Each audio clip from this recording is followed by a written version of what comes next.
नमस्कार, जय हिंद दोस्तों। आप सभी का स्वागत है all in one education centre में। दोस्तों, जैसा कि आप सभी को पता है कि सीटेट का एग्ज़ाम 16 से 13 जनवरी तक होना है। तो ऐसे में इस बार पहली बार एग्ज़ाम जो होना है वो ऑनलाइन होना है। तो आपको बताना चाहेंगे इस वीडियो में कि कैसे आप लोग ऑनलाइन एग्ज़ाम देंगे, क्योंकि ऐसे भाई बहन कुछ होंगे कि जो कंप्यूटर हो सकता है ना चलाना जानते हो, माउस का प्रयोग कैसे होगा, कैसे आप एग्ज़ाम ऑनलाइन देंगे, वो आपको इसमें बताया जाएगा। तो चलिए हम देखते हैं इस वीडियो में कि कैसे आप ऑनलाइन एग्ज़ाम देंगे। तो सीटेट के ऑनलाइन एग्ज़ाम देने जब जाएंगे तो आपको ऐसे ही कंप्यूटर वहाँ पर या लैपटॉप आपको मिलेगा जिसमें माउस भी लगा होगा और आपको उस एग्ज़ाम को देना होगा। तो जब आप वहाँ जाएंगे तो सिस्टम पर बिल्कुल ऐसा ही इंटरफेस देखने को मिलेगा। बस आपको वहाँ पर देखेंगे कि ये जो C001 लिखा है सिस्टम नेम है, जो कंप्यूटर का नाम होगा, नंबर 1 दिया गया होगा, कोड नेम वो यहाँ पर पड़ा होगा, उससे आपका कोई मतलब नहीं होगा। और यहाँ पर आपका फ़ोटो होगा, तो आप अपना फ़ोटो ज़रूर यहाँ चेक कर लीजिएगा और अपना कैंडिडेट नाम यहाँ लिखा होगा उसे चेक कर लीजिएगा। उसके बाद यहाँ पर आपको रजिस्ट्रेशन नंबर डालना होगा लॉगिन करने के लिए और नीचे पासवर्ड डालना होगा। हो सकता है आपका पासवर्ड आपका डेट ऑफ बर्थ ही हो, 99% यही होता है। और यहाँ पर नीचे जब ये दोनों चीज़ें डाल लेंगे तो यहाँ पर आपको साइन इन कर देना है। और ये डालना कहाँ होगा, ये देखिए यहाँ पर क्लिक करते ही आपको नंबर आ जाएंगे, वो नंबर आप डाल देंगे, फिर साइन इन कर लेंगे। साइन इन होते ही ऐसे ही पेज आपका खुलेगा। जब आपका पेज खुल जाएगा ये वाला, तो यहाँ पर आप देखेंगे कि व्यू इन लिखा है इंग्लिश। तो आप अगर पेपर इंग्लिश में पूरा देखना चाहते हैं, यानी सारे क्वेश्चन इंग्लिश में पढ़ना चाहते हैं, तो आप इंग्लिश सेलेक्ट रहने दीजिएगा। अदरवाइज आप जो है इसको हिंदी में भी चूज कर सकते हैं। जैसे हम हिंदी में देना चाहते हैं तो हिंदी लैंग्वेज यहाँ पे हम सेलेक्ट कर लेंगे और फिर पूरा पेपर आप हिंदी में देख पाएंगे। हिंदी पर आप सेलेक्ट करने के बाद आप यहाँ सारे इंस्ट्रक्शन देख लेंगे कि 150 मिनट का जो है आपका समय दिया जाएगा। फिर वहाँ पर आपको जो काउंट डाउन होगा शीट्स पर, वहीं पर दाहिने पर आपको स्क्रीन पर टाइमिंग दिखाएगा कि कितना आप टाइम तक कर रहे हैं क्वेश्चन, क्योंकि समय आपका बहुत महत्वपूर्ण होगा वहाँ देखना कि कितने समय में आप कर रहे हैं। और उसके बाद आप सारे इंस्ट्रक्शन देख पाएंगे। फिर जाने के बाद यहाँ पर देखिए नेक्स्ट करेंगे। आगे बढ़ने के लिए नेक्स्ट पर क्लिक करेंगे। नेक्स्ट पर क्लिक करने के बाद आपका ऐसा पेज खुलेगा। फिर आप देखिए यहाँ पर आपको सिलेक्ट करना, देखिए लिखा है चूज योर डिफ़ॉल्ट लैंग्वेज, तो आपको लैंग्वेज चूज करना होगा। तो यहाँ पर आप हिंदी चूज कर लेंगे। हिंदी चूज करने के बाद यहाँ पर एक बॉक्स बना है, बॉक्स को क्लिक करना होगा क्योंकि आगे बढ़ना है। तो इस पर आप कर्सर से यहाँ पर आप देखिए माउस है, कैसे आपको क्लिक करना है। माउस में ये लेफ्ट बटन होता है, ये राइट, ये स्क्रॉल बार होता है। तो ये जब एग्जाम देंगे तो स्क्रॉल बार और ये राइट बटन आपका काम नहीं वहां करेगा, केवल लेफ्ट बटन ही आपका क्लिक करना होगा। तो यहाँ पर आप केवल लेफ्ट बटन ही क्लिक करेंगे। लेफ्ट बटन क्लिक करने के लिए आप एक बार बस इस पर क्लिक कर देंगे। तो देखिए जैसे कि हमको जाना है आई एम रेडी, यहाँ पर हमें एग्ज़ाम देने के लिए अब रेडी हैं, तो इस पर हमें क्लिक करना है। ये देखिए कर्सर जो है आपका घूम रहा है, इसको कैसे लाना होगा, तो थोड़ा सा माउस को इधर उधर करेंगे तो आपको इस पॉइंट पर आना होगा, तो वो आराम से आप आ जाएंगे इजीली। तो इस पर एक बार बस क्लिक करेंगे। देखिए यहाँ पर हम एक बार क्लिक कर देंगे, ये आपका लॉगिन हो जाएगा। तो एक बार ही आपको लेफ्ट बटन को क्लिक करना होगा, फिर आपका पेज खुल जाएगा। अब देखिए आपका एग्ज़ाम स्टार्ट होने जा रहा है। यहाँ पर आपको लैंग्वेज चूज करनी है, पेपर देखना है, पेपर सारे यहाँ पर देखिए पेपर ऐसे बनकर आ जाएगा, पहला क्वेश्चन दिखाएगा, फिर आपको चूज करना है। अब यहाँ पर कई लोग होंगे जो आपके जो पेपर इंग्लिश लैंग्वेज लिए होंगे, इंग्लिश में लिए होंगे, सेकेंड लैंग्वेज हो सकता है इंग्लिश लिए हों, या कोई ऐसा भी होगा जो संस्कृत भी लिया होगा। तो मैक्सिमम संस्कृत लिए होंगे। पूरे भारत में एग्ज़ाम होता है, इसलिए सबके अलग अलग लैंग्वेज चूज करते हैं। तो आप लैंग्वेज जो है यहाँ से चूज कर लेंगे। ये देखिए यहाँ पर कर्सर लाकर लैंग्वेज चूज कर सकते हैं, यहाँ से सेकेंड लैंग्वेज चूज कर सकते हैं, वो ऑप्शन दिए होंगे, ठीक है। तो यहाँ पर हम देखिए पेपर अब आपको बताएं कैसे देना है। यहाँ पर आपके सारे क्वेश्चन दिए होंगे, जितने भी क्वेश्चन है 150, यहाँ पर नीचे आप बढ़ते जाएंगे तो 150 पूरे क्वेश्चन यहाँ पर आएंगे। हर सब्जेक्ट का 30-30 क्वेश्चन यहाँ पर दिखेगा। देखिए 30 क्वेश्चन यहाँ पर दिख रहे हैं। यहाँ पर आप देखिए सब्जेक्ट आपका CDP यानी चाइल्ड डेवलपमेंट दिया हुआ है। फिर इसके बाद यहाँ पर मैथमेटिक्स का पेपर देखने को मिलेगा, फिर उसके बाद इन्वायरमेंट स्टडीज़ का देखना पड़ेगा। फिर ऐसे ही सारे यहाँ पर सब्जेक्ट दिए होंगे लाइन से। तो एक एक जो आपको चूज करना हो, जो सब्जेक्ट आप चूज करना चाहें, उस पर आकर एक बार लेफ्ट बटन से क्लिक कर लेंगे और सारे क्वेश्चन अटेम्प्ट कर लेंगे। मैथमेटिक्स मान लीजिए आप CDP पहले देना चाहते हैं, CDP पर दे दीजिए। आप अगर मान लीजिए मैथमेटिक्स पहले देना चाहते हैं तो मैथमेटिक्स कर लीजिए, EVS देना चाहते हैं EVS दे दीजिए।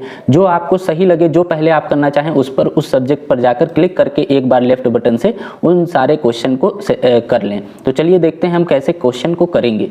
तो मान लीजिए ये पहला क्वेश्चन दिया हुआ है, तो इस क्वेश्चन को हमें करने के लिए कैसे सेलेक्ट करना होगा। मान लीजिए ये अधिगम की सर्वोत्तम अवस्था कौन सी है, इसमें से आपको चूज करना है। कोई आपको ऑप्शन 4 ऑप्शन दिए होंगे, एक कोई चूज करना होगा। तो मान लीजिए हमको अभी आंसर नहीं बताना है सही क्या है गलत क्या है, लेकिन हम बता रहे हैं पेपर कैसे देना है। तो देखिए यहाँ पर हम मान लीजिए दूसरा ऑप्शन सही है, ठीक है, तो हम दूसरा ऑप्शन चूज कर लिए, यहीं से चूज कर लिया।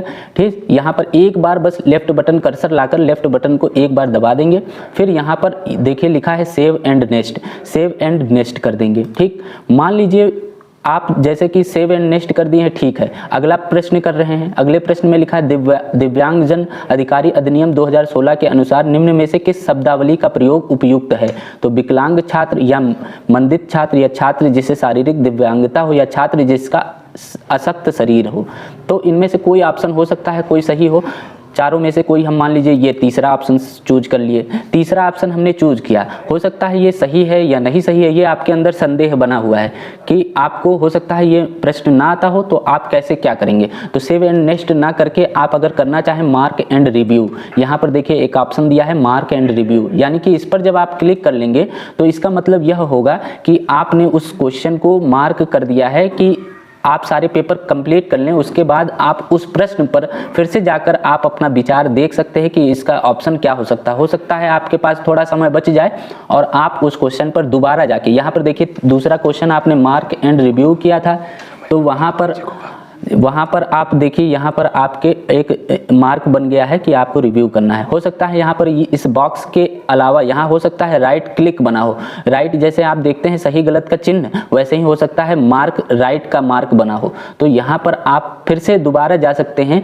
जैसे आप यहाँ पर दोबारा जाएंगे तो यहाँ पर फिर आप दूसरा क्वेश्चन सेलेक्ट करना, दूसरा ऑप्शन सेलेक्ट करना चाहते हैं तो आप सिलेक्ट कर सकते हैं। फिर आप सेव एंड नेक्स्ट पर चले जाएंगे तो वो आपका मार्क एंड रिव्यू वाला जो चिन्ह होगा वो हट जाएगा। ठीक, हो सकता है आप जल्दबाजी में कोई क्वेश्चन ऐसा हो कि आपने नहीं अटेम्प्ट किया है, तो आप चौथे पर चले गए हैं, तीसरा नहीं किया, चौथे पर चले गए हैं और चौथा क्वेश्चन आप करके यहाँ राइट लेफ्ट क्लिक करके सेव एंड नेक्स्ट हो गया है।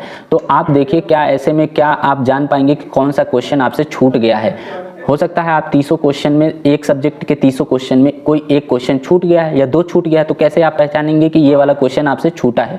तो यहाँ पर आप देख सकते हैं कि जितने के आप आंसर दिए होंगे यहाँ पर आपको दिखाएगा और जितने का नहीं दिया है वहाँ पर ये दिखा देगा कि नॉट आंसर दिया है। या फिर आप यहाँ पर 300 क्वेश्चन के जो ऑप्शन होंगे उसमें रेड कलर बन के आ जाएगा, रेड, बाकी जिसके आंसर दिए होंगे उसको ग्रीन बना हुआ दिखेगा, ग्रीन कलर का होगा, बाकी में जो आप आंसर नहीं दिए हैं वो रेड कलर में बन जाएगा। तो आप वहाँ पर सीधे जाके क्वेश्चन पर आप वहाँ पर आंसर दे सकते हैं। जैसे तीसरे में हमने छोड़ दिया था तो यहाँ पर हमने क्लिक कर दिया और फिर हम सेव एंड नेक्स्ट हो गए तो ये ग्रीन कलर हो गया तीसरा क्वेश्चन। ठीक है, ऐसे हम सारे क्वेश्चन अटेम्प्ट कर लेंगे जैसे हम करते जा रहे हैं। कोई भी हो सकता है इसका आंसर, लेकिन हमें पता नहीं, हम ऐसे रेंडमली चूज करते जा रहे हैं और आगे आपको बताते जा रहे हैं कि कैसे आपको अलग पहुंचना है, आगे कैसे बढ़ते जाना है। तो ऐसे हम करते जाएंगे और आगे सारे क्वेश्चन, मान लीजिए अब हम क्वेश्चन पढ़ेंगे तो बहुत टाइम लगेगा, इसलिए हम जल्द आपको करके दिखा देते हैं कि कैसे आपको करने हैं सारे क्वेश्चन। ठीक है, हम CDP के क्वेश्चन सेलेक्ट कर रहे हैं रेंडमली, ज़रूरी नहीं है कि ये सही हो और हम आगे बढ़ते जा रहे हैं। फिर आपको आगे भी दिखाएंगे कि जब आप एक सेशन कंप्लीट कर लेंगे, एक जो आपका पेपर हो जाएगा, फर्स्ट सब्जेक्ट आप कर चुके होंगे, तब आप कैसे उसको करेंगे। हमेशा याद रखिए CDP या फिर कोई भी ऐसा सीटेट में कोई क्वेश्चन ऐसा है जो नकारात्मक की भावना दिखाए तो उसको आप हमेशा निगलेक्ट करेंगे, उसको आप चूज करेंगे। और कई बार ऐसा होता है बस सकारात्मक पहलू लेकर चलेंगे। कई सीटेट में ऐसे क्वेश्चन होते हैं कि चारों ऑप्शन सही लगते हैं, लेकिन सब में से हमें बेस्ट चुनना होता है तो हम उसे चुनें। और 90% ये भी चांस रहता है कि जो सबसे बड़ी लैंग्वेज हो ऑप्शन में वो ऑप्शन सही होता है, लेकिन ये चीज़ हम नहीं देखेंगे। हम थोड़ा सा प्रैक्टिस करते रहेंगे और पढ़ेंगे, आगे बढ़ते रहेंगे और अच्छे से आपका हो जाएगा पेपर। कोई दिक्कत नहीं है, सीटेट का एग्ज़ाम आप आसानी से दे लेंगे और नंबर आपके 120 के ऊपर ही होंगे, क्योंकि इसमें थोड़ा सा बस समझना है, आपको बच्चे की तरह समझना है, अपने आप को बच्चे की जगह रखकर क्वेश्चन करने हैं। आप अच्छे से क्वेश्चन कर लेंगे। बस मैथ में प्रैक्टिस आप करते रहिए, बाकी सब्जेक्ट में भी प्रैक्टिस करते रहिए, थोड़ा बहुत पढ़ते रहिए, अच्छे से आपके सीटेट एग्ज़ाम निकल जाएगा। अब यहाँ पर आप देखिए 300 क्वेश्चन हम यहाँ पर ले चुके हैं, सबको हमने चूज कर लिया है, सेव एंड नेक्स्ट कर लिया है। ठीक, अब जैसे ही हम 300 क्वेश्चन कर लेंगे, चाइल्ड डेवलपमेंट के 300 क्वेश्चन करने के बाद सेव एंड नेक्स्ट करेंगे तो हमको अगला सब्जेक्ट मिल जाएगा। यहाँ पर आप देखिए सेव एंड नेक्स्ट कर दिया हमने, और यहाँ पर आप रिव्यू भी कर सकते हैं, देख सकते हैं कि हमने किस किस का कौन कौन सा आंसर दिया। अगर आप चेंज करना चाहते हैं चेंज भी कर सकते हैं। आप मैथमेटिक्स पर हम पहुँचेंगे, फिर इसी तरह मैथमेटिक्स के सारे आंसर दे लेंगे, और फिर यहाँ पर हम इन्वायरमेंट के भी इसी तरह से क्वेश्चन के आंसर दे लेंगे। फिर यहाँ पर सारा काउंट करके आंसर बता देगा। जब हम सारे क्वेश्चन कर लेंगे फिर यहाँ पर देखिए सबमिट का ऑप्शन आएगा। सबमिट आपका समय होने से पहले नहीं कर पाएंगे आप। यहाँ पर जैसे ब्लॉक दिखा रहा नहीं हो रहा है तो सबमिट इसी तरह आप भी नहीं कर पाएंगे। जो यहाँ पर समय चल रहा है, यहाँ आप देखिए टाइम जो बचा हुआ है, टाइम 150 मिनट का समय था, तो आपको बता दें जब तक यहाँ पर 150 मिनट कंप्लीट नहीं हो जाएगा तब तक वो सबमिट नहीं होगा, और आपको सबमिट करने की ज़रूरत भी नहीं होगी, वो अपने आप सबमिट हो जाएगा। और दोस्तों हो सकता है कि ऐसा आपको क्वेश्चन करते करते कई क्वेश्चन आपने मार्क एंड रिव्यू यहाँ पर आके कर दिया है और आपके पास समय नहीं है कि उसको फिर से आप जाके सही ऑप्शन चूज कर पाएँ। तो अगर आपने मार्क एंड रिव्यू कर दिया है तो वो आपका क्वेश्चन जो है सबमिट हो जाएगा, आंसर सबमिट हो जाएगा। ये नहीं होगा कि वो आपका आंसर निगलेक्ट कर दिया जाए या वो काउंट ना किया जाए, वो भी जुड़ जाएगा, वो आपका मान लिया जाएगा कि आपने उसे सेलेक्ट कर रखा है। ठीक है, मार्क एंड रिव्यू वाला भी। तो सारे क्वेश्चन ऐसे आपके अटेम्प्ट हो जाएंगे। यहाँ पर एक क्लियर रिस्पॉन्स का ऑप्शन दिया होगा, उसका ज़्यादा यूज नहीं है, लेकिन आपको बता दें जैसे आपने इस क्वेश्चन को सिलेक्ट किया, अब ये क्वेश्चन आपको सिलेक्ट नहीं करना है तो आप यहाँ पर क्लियर रिस्पॉन्स पर जाके इस ऑप्शन को जो चूज किया था उसको आप हटा सकते हैं। ठीक है, तो इस क्लियर रिस्पॉन्स को आप देख सकते हैं। ठीक है, फिर ऐसे आप क्या करेंगे, आगे क्वेश्चन को जो है मान लीजिए आपके कई ऑप्शन है, छोटा बड़ा दिख रहा है, 2 ही ऑप्शन आपको देखने को मिल रहा है, तो आप इस माउस पर जो है लेफ्ट बटन को एक बार क्लिक करके, ये जो लाइन दिख रही है पट्टी, इस पर एक बार क्लिक करके नीचे हम करेंगे माउस को, तो ये ऊपर स्क्रीन ऊपर नीचे होगा प्रश्न का, क्योंकि कई ऑप्शन ऐसे होंगे जो बहुत बड़े होंगे तो 2 ही ऑप्शन दिख रहे होंगे, तब ऐसे में आप इसको ऊपर नीचे करके देख सकते हैं। ठीक है दोस्तों, तो ऐसे आपके सारे क्वेश्चन हो जाएंगे। और आपको दोस्तों मॉक टेस्ट का जो लिंक होगा इसी वीडियो के डिस्क्रिप्शन में दे दिया जाएगा, आप वहाँ से ऐसे पूरा प्रैक्टिस कर सकते हैं। वहाँ पर जाएंगे वीडियो के डिस्क्रिप्शन में, उस लिंक को ओपन करके आप मॉक टेस्ट भी दे सकते हैं। ऐसा ही सेम पेपर आपको देखने को मिल जाएगा और आप एग्ज़ाम देना चाहें तो ऐसे भी आप अपनी तैयारी चेक करने के लिए एग्ज़ाम मॉक टेस्ट के जरिए देख सकते हैं। तो दोस्तों इस वीडियो में इतना ही। वीडियो अच्छा लगा होगा तो कमेंट जरूर करिएगा, और भी कोई क्वेरी होगी तो पूछ लीजिएगा कमेंट करके, और वीडियो को दोस्तों तक जरूर शेयर करिए, क्योंकि पहली बार यह हो रहा है कि ऑनलाइन एग्जाम होना है तो जानना जरूरी है कि कैसे आपको एग्जाम देना है। तो वीडियो को शेयर करिए, दोस्तों तक पहुंचाइए, और आप कैसे भी आप करके थोड़ी सी तैयारी और अच्छे करते रहिए, प्रैक्टिस करते रहिए, बहुत अच्छा आपका एग्जाम